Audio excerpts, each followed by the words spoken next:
خب بچه‌ها این جلسه دیگه واقعا میخوام درس بدم و کلاس رو شروع میکنیم. استاد خسته نباشید. استاد خسته نباشید. استاد خسته نباشید. چیو خسته نباشه، تازه میخوام درس بدم فصل اولی.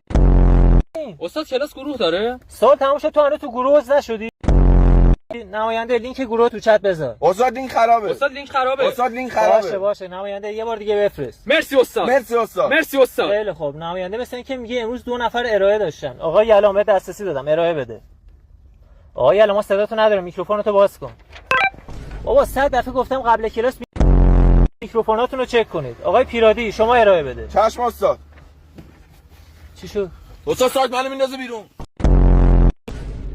استاد سایت منو میندازه بیرون.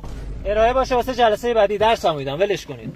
خیلی خوب. فصل اولتون استاد صدا نداریم. استاد صدا نداریم. باشه واسید. الان دارین؟ نه الان هم نداریم. خب الان چه جوری شنیدی؟ خب الان هم نداریم. خب الان که شنیدی گفتی الان هم ندارین. نه اون موقع داشتیم. الان آقای رضایی پور شما دنبال چی آقا؟ اصلا به من ربطی نداره، خودتون یه کارشون بکنید، من درسمو میدم. استاد تایم کلاس تمومه. استاد خسته نباشید. استاد خسته نباشید. ای بابا یه حضور غیاب میکنم بعد برید.